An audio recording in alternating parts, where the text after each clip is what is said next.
it's well commended that this administration is looking towards that direction, but the action is very important. Okay, Mr. Boason, are you back now? Can you hear me? No, I can hear you. I was hearing you all along. Okay, go on. I think there was a connection challenge.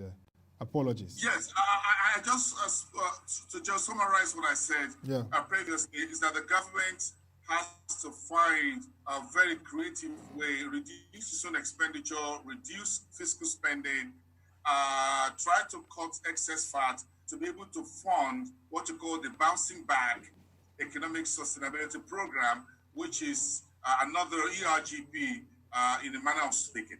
Yeah. That ESC, I think we'll come to that. But let's look at the markets in terms of performance. The equities market, investors gained 86.83 billion week on week as the NSE ASI inched up by 0.67% to close last week positive. Don't forget that Friday was a public holiday to mark Democracy Day, June 12th, so there was no market activity for Friday. Mr. Boason, what's your view on that? I mean, it's amidst the lockdown, easing of lockdown, there's still some measure of positives from the market, particularly equities. Well, I've spoken to a number of equity analysts this morning, Otto, and the sentiment out there is that, look, foreign portfolio investors are queuing up at the doorstep of the central bank, and they want to repatriate their money. I spoke earlier this morning to some top officials inside the central bank and says a newspaper story, a national newspaper, reported this morning that $7 billion was the outstanding FX position that is outstanding. The central bank officials says that is not correct. The figure was not up to that. There was no figure released. But in terms of the foreign portfolio investors, what was discussed or what was revealed was that the total outstanding figure in the FBI foreign portfolio investors was between 800 million and 1 billion US dollars. That was what I was told, and that the central bank is not intervening right now in the investors' I&E window, but will resume that intervention, and everyone who wants to repatriate cash will have to wait and get their money out of the market in an orderly fashion, as has been earlier stated by the central bank. So I got those confirmation this morning. Again, the central bank also says that no new bills of collection and letters of credit are being opened by banks, and they are being supported by the central bank itself, because major economies around the world where some of the imports are coming through are not fully reopened. So with that, you don't have so much pile-up in LCs and bills of collection at the banks for now. So that means that the central bank is sure that the figure is not up to $7 billion as been reported by this particular national newspaper. So that being said, if we look at the equity side, so those who want to exit the market are there. This gives a very good opportunity, Otto, to those who are local investors to buy into the equity market. This is the time to put the money at home into the market at home. This is what I've gotten, even when I've spoken this morning to some analysts who are outside Nigerian shores within the frontier markets in Africa, like in Kenya, that this is the time to increase the local or domestic participation of the local markets by investors across the African continent, and Nigeria inclusive. So what you saw last week was that while some investors who are foreign may be exiting the market, some folks are seeing bargain hunting within the Nigeria equity space. Wow, that is remarkable. So we really need a very clear signaling, and of course from the central bank, they'll play a very key role here. And like you said, the INE export window, we need to hear that clarity and ensuring that what is even the major for source of investment from the FPIs is not overly challenged, while we still want to drive the FDIs. But let's just stay a bit with the market, because of course a lot of things have been happening amidst the easing of the lockdown. Various parts of the capital market have been engaging, and I know that you were also on ground to also monitor those activities. The capital market in pandemic, hosted by the Nigerian Stock Exchange, the CEO, Mr. Yemi, engaged some of the CEOs of stock exchanges in the globe and the World Federation of Exchanges to discuss capital markets in pandemic. Quite a very important topic to discuss. And there he assured that the NSE will work assiduously to create green bonds in support of projects with strong climate credentials, as well as create the platforms for corporate and sovereign bonds at this time. So what additional things did you take away from that forum, that conversation among capital market leaders? Well, what I beginning to see, Otto, is Nigerian Stock Exchange stretching his hand across the borders and having handshake with the London Stock Exchange, with the World Federation of Exchanges, of which the NSE is a member, and the Luxembourg Stock Exchange. These are international exchanges. As the stock exchange, Nigerian Stock Exchange, moves towards demutualization and becoming a public entity, I think that the exchange will want to make a very big splash and a big show of it when it eventually happens. So these developments are not taking place in isolation. And as my friend Yemi will put it, he says, look, read the tea leaves correctly. I'm reading the tea leaves here that the stock exchange is positioning itself as an international exchange by his own mantra already. If you look at the stock exchange websites, says look, we're the gateway to the African market. So the stock exchange, the Nigerian Stock Exchange under Oscar Oyema, is positioning the Nigerian Stock Exchange for a rebirth that this demutualization process will bring to bear. So, Otto, have it in mind that when you have the Nigerian, the new exchange, PLC, and subsidiaries underneath, what you're going to see is an exchange that is international in nature. Right now, the exchange is warming up, is tying the knots, crossing the T's and dotting the I's, and having the right conversation with the bigger international exchanges. So what I saw last week with that webinar or conference, online conference, was what you call positioning yourself among the big boys at the global securities place, so that when the demutualization eventually happens, do not say you were not aware, Otto. Well, speak about positioning also. The FMDQ Securities Exchange engaged stakeholders in looking at green financing opportunities. Again, this issue of green sustainable financing is coming to the front burner. It's like that's the direction, the key direction in terms of capital market support. Quite interesting. And so they looked at the Nigerian Green Bond Market Development Program, which the FMDQ drives, at the maiden webinar, which was organized for green bond capacity building. And so they discussed green financing opportunities for agribusiness. And I also know that you will also monitor that, and the MD CEO of FMDQ, Mr. Bolanade Lekoko, alongside others, engaged and discussed around the issues for green financing, agribusiness, and green bond market development. What were your takes from that? And this is also a very interesting approach to sustainable financing, which we'll really need as we look at the SDGs by 2030 and various other projects that are environmental friendly. Well, I'll say simply that we have our exchanges making the right engagement and making the right conversation. They're making the right conversation, they're making the right engagement right now. Yeah. Because what you see right now... mute my video. Okay. Okay. What you see right now in the Nigerian market is that if you look at the FMDQ, for example, this Securities Exchange is talking about clean energy, they're talking about agri-financing. All this go with what the Nigerian government wants to see. And you know, I've always said this, Otto, that the Nigerian financial market, financial system had always been at the forefront in the economy. Okay, Mr. Boason, I have to cut you a bit there. Market, that's all it takes. Okay, Mr. Boason, let me cut you there a bit. I think we now have Mr. Charles Fakrogha with Build to have him. Mr. Charles Fakrogha of Citicode Mortgage Finance is the securities dealer there. Mr. Charles Fakrogha, can you hear me? Good morning.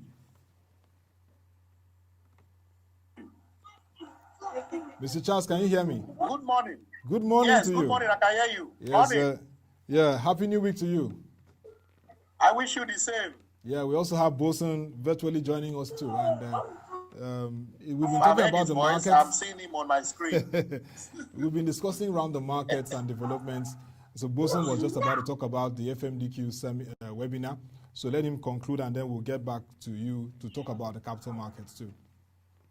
Okay. All right. So, Mr. Boason, you can continue. Sorry for continuing a bit. Okay. Yes, just for about Charles is good. Fakrogha, it's good to see you this morning. My point simply put, Otto, is that the FMDQ, the Nigerian Stock Exchange, are having a rapid conversation. An innovative way of doing that is becoming the right conversation we're having. No matter how you look at it, I've said this a number of times, Otto, that you need the financial markets is the melting point, is the end point of everything you're discussing. The government at all level need to mainstream the financial market, the securities exchanges in every plan you're making. Look, if the FMDQ, the NSC, and the NESC are having conversations about agri financing, international investors will take you more serious. Yes. And I don't know how much else I can say this. I'm shouting myself close over this particular point. Yeah. That look, discussing economic recovery group or ERGP or economic sustainability, whatever, you need to make the financial markets a top headline story for the global investors to believe in you. You're right. The market principles and the practices and processes of believability. That is how it works all over the world. No matter what you say about President Trump, the US president, he keeps talking about the market. The US Finance Minister, Treasury Secretary Stephen Mnuchin talks about the financial markets, talking about Wall Street, the Dow Jones, the S&P, the FTSE, the Russell 2000. Look, so in essence, okay. You cannot run away from it. So you need to let the market lead from the front. That will help the government a lot more. So the securities exchanges are doing their best. But surprisingly, when government at the center wants to put things together and make pronouncements, they reduce the market to just one sentence or one paragraph. That is not good enough. That has to change.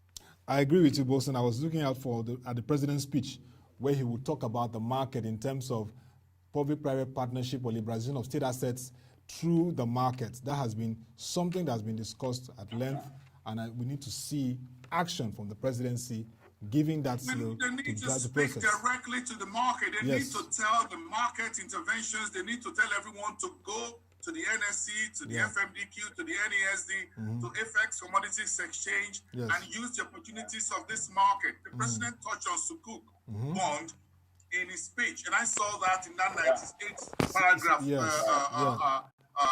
statement, public address on June 12th. But it needs to say a lot more. The government officials, the Office of the Vice President, the rest of them, the Ministry of Finance, the Ministry of Investment, Trade and Industry need to speak more about the market. The relevant head of parastatals need to speak more about the market directly and how instrumental it is in making sure, look, nobody will lend Nigeria a dime nobody will invest in your bonds or fixed income or equities if the financial system or the securities exchanges are not there. Nobody, and I'm repeating that again, nobody will buy Nigerian assets. The first place they look out for is your financial system. It's your securities exchanges, because we are the part of the WFE. We've held the position in IOSCO for SEMA, for Central, Middle East, Africa, for many years. That is confidence that the world has in the Nigerian securities market, the SEC, the central bank, and the exchanges and other regulators in the financial system. The government is not taking that, including the DMO. Nice to hear that from Boason, and definitely I know that the authorities are listening to this, and they will begin to align this, because we've said this over time, but it's time to make it count. Action speaks very importantly. Mr. Charles, nice to have you. It's been we just discussed with Boason. I mean, the market closed positively again last week. 6.6 billion naira gain for investors. quite remarkable. What were the signals you saw that really drove that performance? Mr. Boason said you talked with some equity analysts, so I have you to give us your own perspective. Yes, then thank you very much. What happened to the market didn't come to market watchers as a surprise. You recall that from the beginning of this pandemic, the exchange has been up and doing to ensure that at least let the markets keep running. Let the platform be open. Investors will continue to do their investments. The companies will continue to send their annual reports, interact with investors, the stock exchange.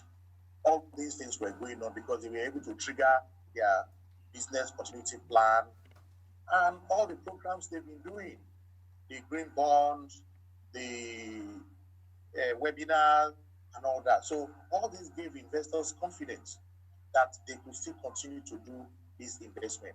And of course, you also see some of the numbers that came after that is a Q1 number from some of these market leaders. All that gave investors enough confidence that they could be able to see that they could get returns from their investment, and that encourages more and more investors to continue to be in the market. Like Boason said, the authorities have to speak directly to the markets. And I'm so happy that at least the Securities and Exchange Commission, they've done their bit, they tried. They are continuously talking to the operators, talking to the Nigerian Stock Exchange. And you see that those ones continuously, even when you think these things are not possible, they continuously engages the market, carry out all activities that are supposed to be carried out. And, you know, most of the retail investors that we have, as long as they can send information, they get response, feedback. It's okay. So that confidence is still there.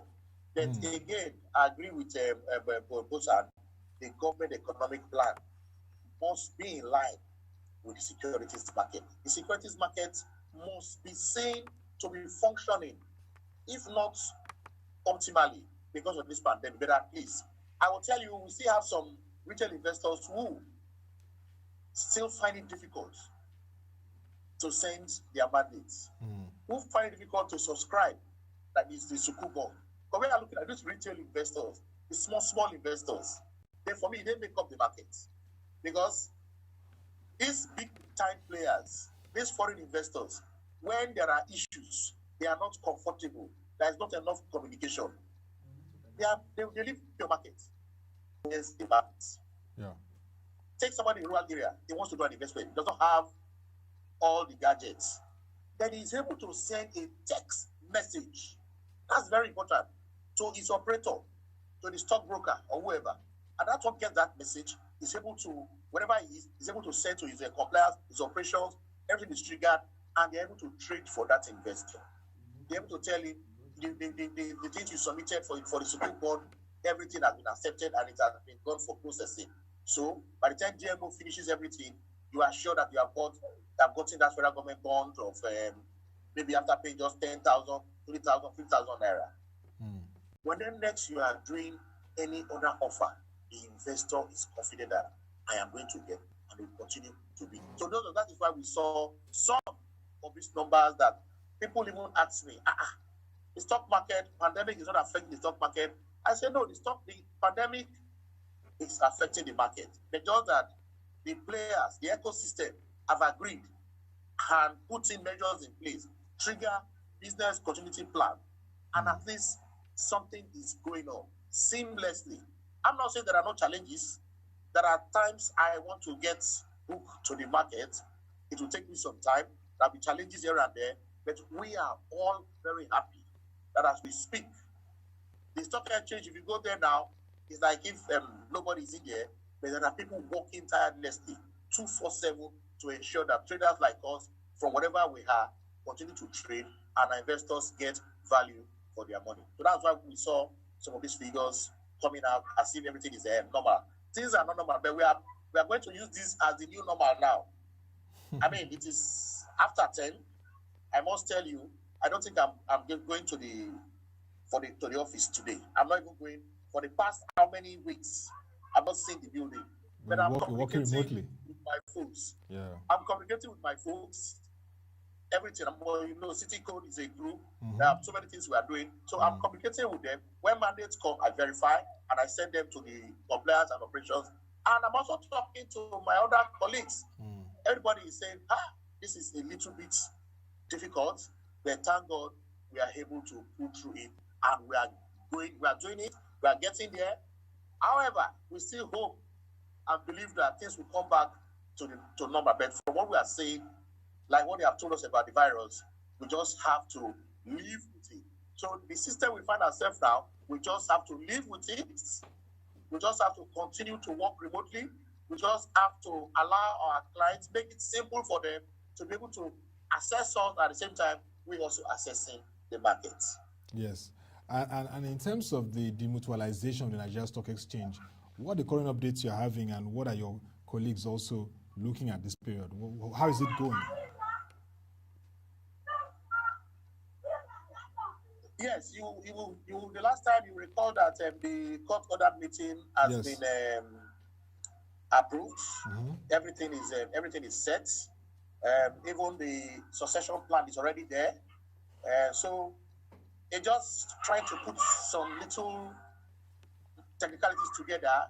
The operators have been told, send your updated version of your company profile to the registrar, which is a data max, sent to the registrar so that they can update their record and credit all the operators with the new shares of the NLC PLC. So they're just trying to do some little technicalities there, and I'm sure within a week or two, all that will be concluded. Now, in the economic sustainability plan, there's also the aspect of looking at leveraging the savings bond to encourage all Nigerians to save a portion of their income, a kind of national savings plan, which has been talked about over the years, the need for Nigeria to have a robust national savings plan. We can mobilize finance, markets, capital to invest in very key ventures that can support our economy. What are your thoughts around this? Because this has been long overdue, and it's time to really have this, like we see in East Africa, like Kenya and other climes. Yes, if I get that correctly, a savings culture. Yes, that has been on for a very long time. Yes, even we on our own part, as operators, we continually encourage investors to save. And of course, people will tell you, my take home cannot take me home. But again, it has to do with habits. A man that cannot save when he's being paid 100,000 cannot save 10,000 naira. If he increase his salary to 1 million, he still cannot save 100,000. So for that saving, it's a matter of habits. It's a matter of commitment. And they say habit.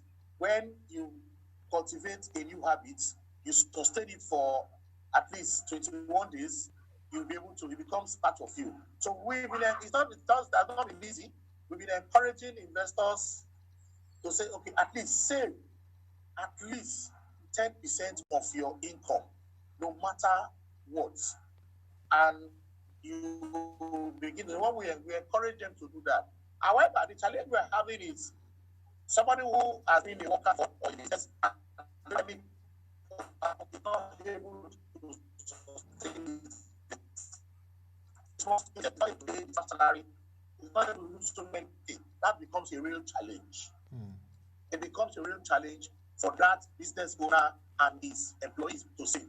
However, we have said, if you are able to have business continuity plan for your small business, that resilience, that even during the pandemic, you are still able to service your customers, service your clients, and they are able to continue doing business with you. Of course, income will come, but of course, that income will reduce. We are saying, no matter how reduced that income is, as long as the from basic needs, then that's client can see. And it will be surprised to let you know that in City Code, we have this mortgage outfit.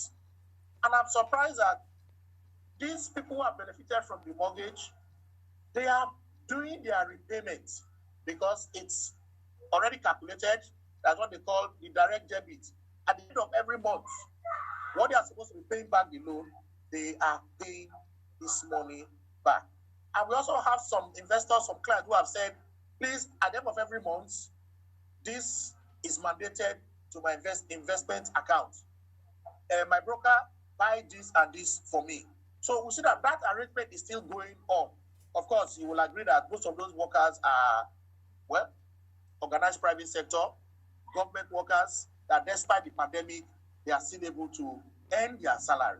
So we see that continues, and it was so useful in terms of this sukuk, this savings bond, federal government savings bond that we do on a monthly basis.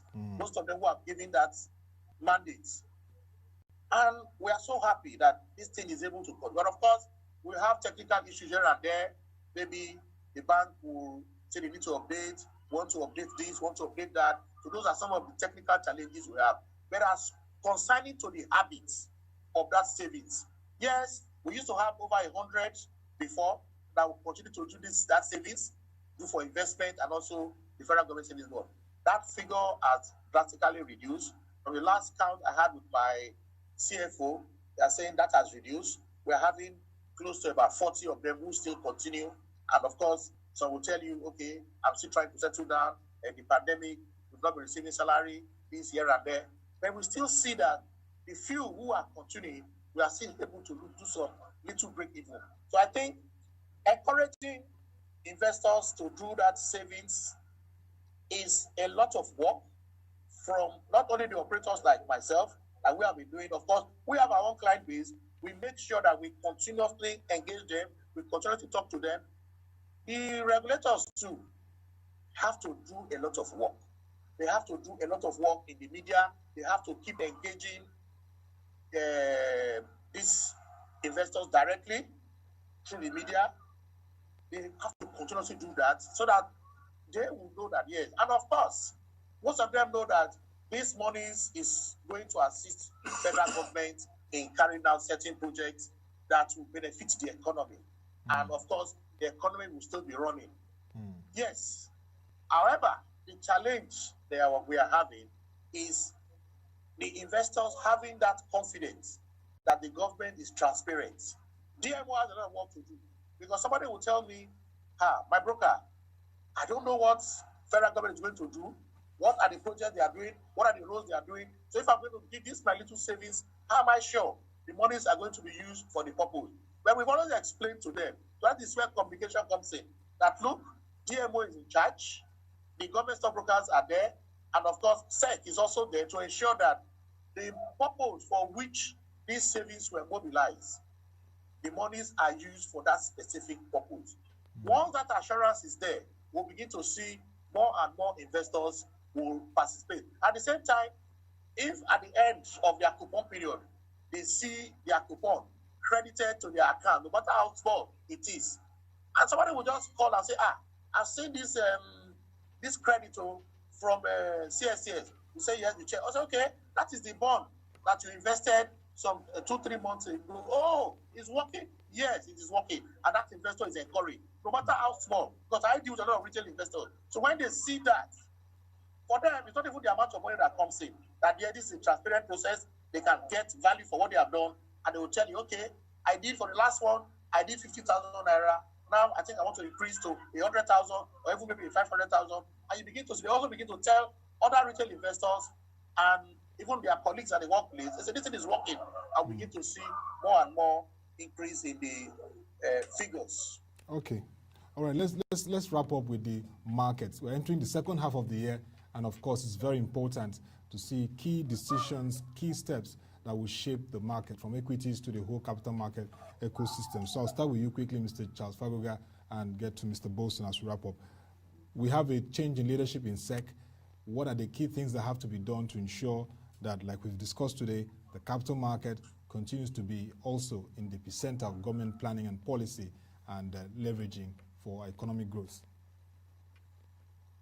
Thank you very, very much. Yes, the capital market ecosystem, at least let me speak for the stockbroking community.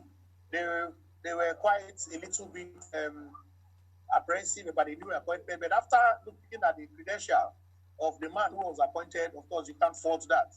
You know, some senior brokers were trying to say he does not have capital market experience. But of course, when they proved wrong, they saw his credentials and all that, being in CBN, being an international finance expert and all that, and also being on the board of SEC. That's for me it's an asset for the new SEC DG. So yes, we set agenda for him. Engagements are already started, but for the markets, a lot of work has still to be done. The regulators, the operators. Let me start from the operators. Yes, like I said, a few operators who have still not been able to trigger their business continuity, and their customers cannot do their buying and selling. They should engage the stock exchange. We see that that window is open, so that the investors, they can have access to the platform, and the investors can continue to do business. We have quite a number of them who have not been able to do that. So as we move on to the second half of the year, they should be able to do that. Then the exchange too will also need to continue all the programs they are doing, and try to see once in a while, maybe invite these quoted companies to also continue to tell investors what they are doing despite the pandemic, because everything we have seen is virtual, and investors are saying, okay, fine, this is going on, yes. Now, for regulators like SEC, there are new rules that are coming up, and they have also used this online platform to engage the ecosystem. Right now, as we speak, the Action Committee on Rules and Regulation are looking at rules and regulations that they are trying to put into the market. So you can see that despite that people are not meeting physically, but virtually on a daily basis, things are going on. You also now recall that there was an international webinar that was done by Stock Exchange, the effect of pandemic on stock markets. Yes. And we saw international participants in that webinar. Yeah. So these need to be encouraged. More and more of such discussions need to be going on. Then inspection of operators. The stock exchange, thank God, even before pandemic, they do what they call on-spot and off-spot inspection. So now they are going to trigger more of their off-spot inspection. That is, as investors, as the operators are doing their business, of course, the rules and regulations have to be followed. Transparency, integrity has to be part and parcel of operators. Thank you. Thank you very much. They should not just rest and say, okay, okay. Thank you very much, Mr. Charles. We will still get you in subsequent editions to get your insights on this. Mr. Boason, you have the floor and a minute. Yes, thank you very much, Otto. I guess my takeaway from the entire conversation, and I say, well done to the market operators, market professionals like Fakrogha and the exchanges. But again, I will reiterate as my final point that the Nigerian authorities, the government, need to speak more to the market. They need to come closer to the market, not just in terms of fundraising, like doing sukuk or the regular bonds by the Debt Management Office, but to talk up the market. We need to go back a little bit to maybe a little bit like the Obasanjo's era, for example. Okay. First term, second term, when the market operators and the big names in the market are part of the not just economic team, but also part of the there's so much easy access.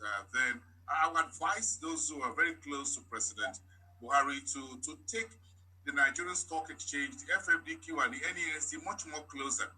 The visibility of the heads of these institutions are very important. Also, the head of the SEC. Yeah. And as we see the visibility of the governor of the central bank with the president and the cabinet, we should stay the same with the new substantive and full-time director general of the Securities and Exchange Commission. That is how it should be. It's not just the central bank. So we should see the government also warming up and showing, including the office of the vice president, who we say, well, is technically in charge of the economy. I want us to see that. We need to see Oscar Onyema, Bola Onodele Koko, Bola Jomale. Bola Jomale, with the vice president and his team. We need to see them with the Ministry of Minister of Trade. We need to see them with the Minister of Finance. We need to see the SecDG with the Minister of Finance, as we also see the Debt Management Office DG, Patience Soniha, with Godwin Emefiele, with Zainab Ahmed, the Minister of Finance. We need to see that is bringing investors confidence. That makes it easy for everyone to see that the market is a single one. So it's not just about the central bank. Yes, the central bank has the deep pocket, is the account, is bookkeeper, the banker, but then the securities market is much longer and deeper. And the government needs to warm up with the people, the leadership of these institutions on Market Street. My Market Street, that is. So I'm taking it personal. Yeah, that's nice. I like that, Mr. Boason. Yeah. Thank you so much, Mr. Charles Fakrogha of the City Code Group for the time, and we'll have you in subsequent editions to discuss elaborately in the market. Let's hope that second half of the year it will be a much robust experience for the equities market, particularly, and the stockbroking community. Will continue to monitor the NSC demutualization process and other activities that will shape that part of the market. Thank you very much, Mr. Boason Omofaye, for co-anchoring this and giving us insights into the market, the need for government to take the market more seriously. Mr. Boason Omofaye, CEO from Tefrec Reports, thank you very much for the time. Thank you. Thank you. And that will be all for this edition of the Market Review. First day of the week. Continue the conversation tomorrow, Tuesday. You don't want to miss it. Join our website, www.prochange.com, to watch our videos, read our news reports and analysis. Till we come your way again, thank you for watching. Have a nice day and stay safe.